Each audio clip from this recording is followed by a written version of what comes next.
didžiosios metų šventės yra šioks toks iššūkis ir žmogaus sveikatai. Visų pirma, gausus šventinis stalas per medicininę prizmę. Ką tai reiškia žmogui? Žmonės švenčių laikotarpiu valgo daug įvairių produktų, įvairių patiekalų ir paprastai jie nedera tarpusavyje. Didelį kiekį maisto, ilgai sėdi prie stalo, nejuda ir tai atsiliepia virškinimo sistemai ir savijautai žmogaus.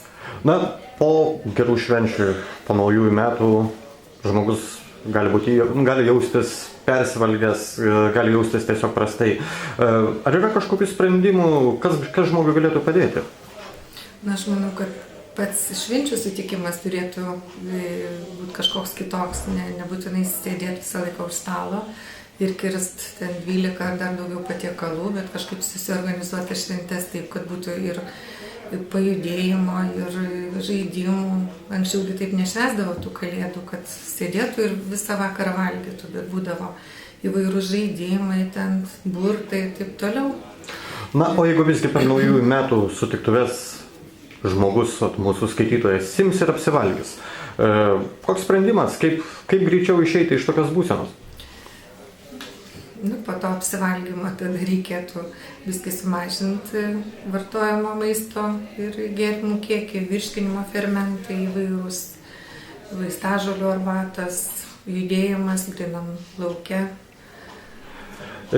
Kitas dalykas, maistas maistu, tačiau paprastai ant stalo būna ir nemenkas alkoholio kiekis, o po smagaus laiko ateina ir pagyros. Kaip kovoti su pagyriomis? Visų pirma, reiktų kovoti taip, kad jų nebūtų, tų pagyrių. O jeigu... Nemaišyti skirtingų alkoholinių gėrimų, kiekvienas žmogus žino, kiek jisai gali išgerti. Gerti tiek, kad žmogui būtų malonu, o ne tam, kad jau paskui reiktų sirgti. Yra įvairūs preparatai, kur mažina tą tokį negerumo jausmą, bet tai čia neišeitis irgi. Negali gerti tiek, kad paskui išgėrei tabletę ir po to jau tau vis geriau.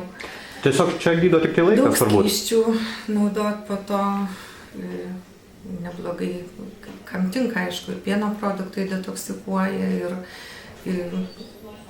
su citrinų sultim galima tokį gėrimą, bet žemaičiai turi raugintų kopūstų sriubą iš ryto po švenčių, irgi neblogai veikia, bet svarbiausia, kad be to apseit.